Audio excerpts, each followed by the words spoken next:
Dito nga ay biglang nagising na mag-aalauna na madaling araw kasi yung inahing manok ay bigla na laang yung nagtititilaok ganun. Buti na laang yung mga sisiw ay nandun sa pinakang sulok. Kung makikita nyo ay dinampot lang para maging safe at nilagay na lang dito sa loob ng bahay. At pagkatapos nga ay di nagsitulog na at eto nga pagkagising ay mag-aalas 6 na at eto nga fourth tapa ang aming agahan at yung natirang upo ayan. Pagkatapos nga niya ay di nagkape ayan, nagtimpla na ng kape ayan. At maya-maya nga lang ay ako nga'y lumabas na din. At bago yon ay di pinagtripan ko nga muna itong mga alaga din. Ayan, itong si George at saka ito si Mushi at si Buwi. Wala lang, epekto lang ng walang wifi. Ayan.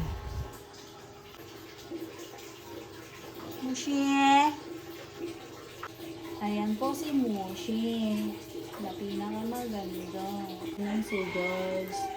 Ang pusa ng kapitbahay namin. Napiling kami na yung amo. Ayan. At siya naman si Buwit. Na dating maganda. Ngayon si Mushi na yung maganda. Pagkatapos nga niya ay di ako ngay lumabas na dito at para maglagay nga ng mga presyo din. Ayan.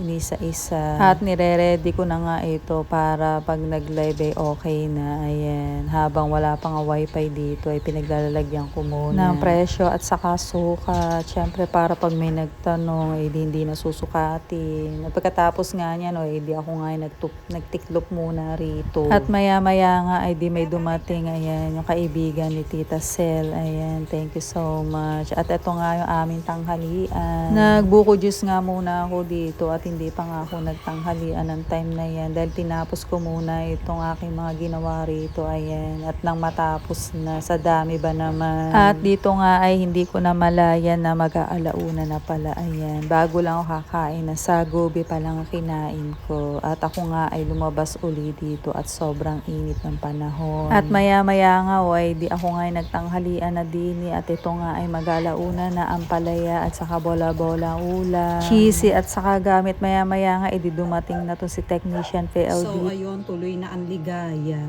So ganito yan Mari, o tignan mo. Ayan.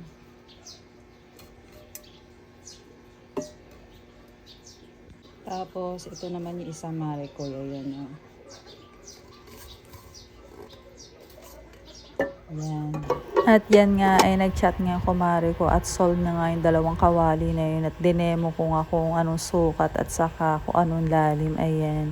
At ito nga ay gumabi na at ayun laang naman ang buong maghapon na nagkaroon ng wifi ayan. At bukas na laang makakapag-live. Yun lang. Adios.